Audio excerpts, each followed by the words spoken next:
Gracias, presidente. Muy buenos días a todos los invitados, colegas senadores y senadoras. Más bien quiero compartir algunas preocupaciones que tengo. Una primera cuestión nomás con relación a la ley 1626, que me tocó trabajar en su momento. No es que se haya querido imponer la ley 1626 de una manera lesiva de los derechos a los funcionarios que ya estaban, porque la ley anterior era muchísimo más lesiva. La ley anterior no contemplaba prácticamente ningún derecho para los funcionarios públicos. La ley 1626 sí. Ahora, ¿cuál fue el problema con la ley 1626? Hubo miles de inconstitucionalidades, y los primeros que plantearon las inconstitucionalidades fueron algunas instituciones como la propia Corte Suprema de Justicia. Ese fue el problema de la ley 1626. Y cierto, nadie se ocupó en su momento de hacer cumplir esa ley. Entonces, ¿qué pasó?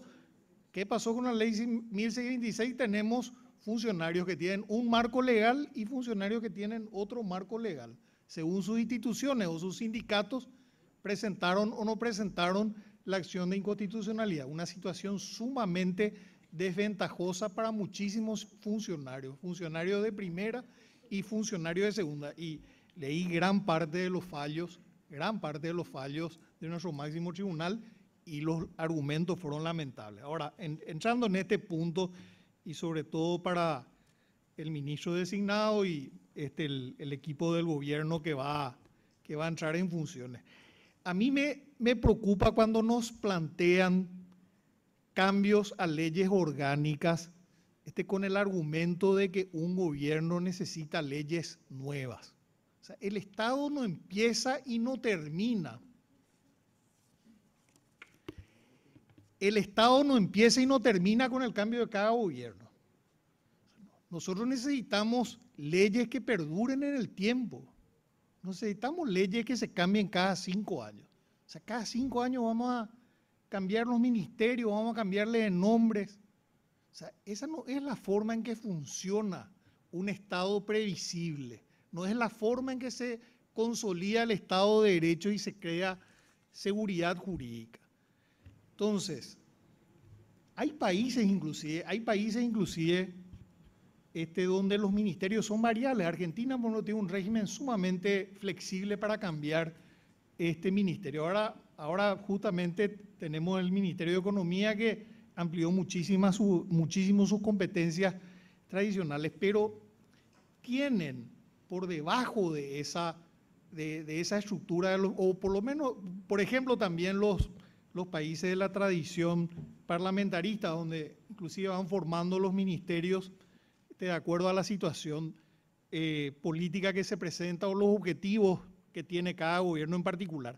Pero debajo de esa estructura de los ministerios hay una burocracia muy consolidada. Entonces, no es que cambie la estructura general de la administración, cambia eventualmente el gabinete de ministros, que es una cosa muy diferente.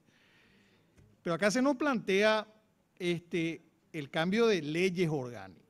Y la segunda preocupación, y me preocupa mucho un proyecto sumamente escueto. La colega habló de la falta de una exposición de motivos adecuada, pero a ver, estamos suprimiendo un ministerio que tiene, no sé, 200 años, en una ley que tiene 18 artículos, donde nos habla, por ejemplo, de los viceministerios. Lo segundo, es una cuestión de orden metodológico. La semana pasada se le hizo aprobar al Congreso de una forma apresurada la dirección tributaria. La dirección tributaria que se relaciona con el Ministerio de Hacienda, que ahora se va a pasar a llamar Ministerio de Economía y Finanzas.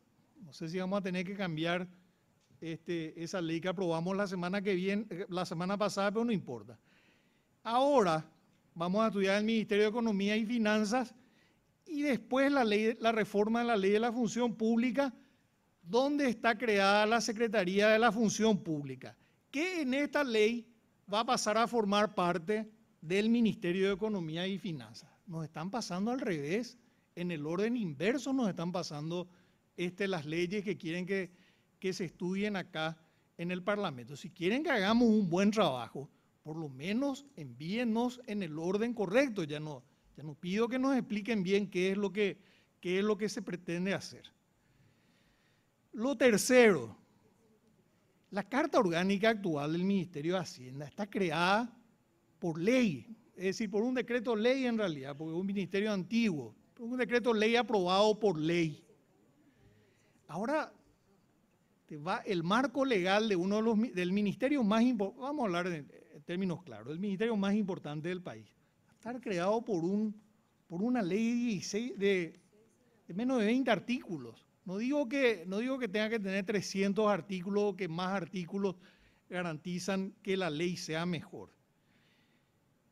Pero ciertamente esta ley es sumamente escueta, no dice nada, deja todo para la reglamentación. Y fíjense, esto es peligroso por dos razones.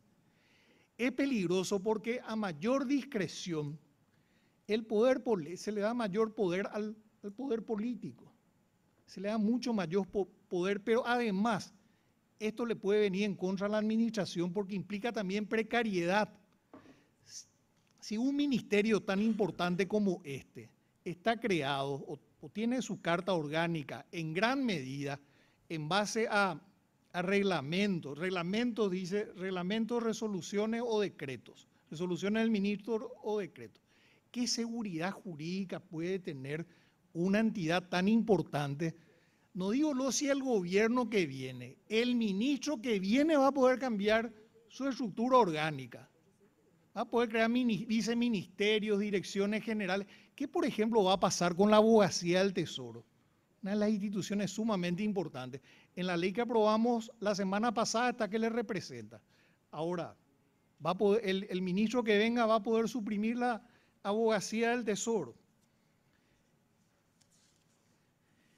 Y lo último, todos esos problemas que se señalaron de la duplicidad de funciones se aplican a muchísimas instituciones del Estado, no solamente al Ministerio de Hacienda. ¿Por qué el gobierno entrante no nos plantea una ley marco del Poder Ejecutivo o una ley marco de la administración pública, donde se diga qué es un ministerio, se defina qué es un ministerio, qué condiciones tienen que haber para que se cree un ministerio, qué es una secretaría, qué es un viceministerio, qué es una dirección general, cuáles son las condiciones que tienen que haber para que se creen todas estas dependencias, y qué estructura básica tienen que tener para no seguir creando de manera errática. En el 2008 había 10 ministerios, creo. En el 2011, 11 ministerios con el Ministerio de la Mujer que se elevó de secretaria. Estamos en 17. Y van a seguir creciendo si no se ponen delineamientos generales.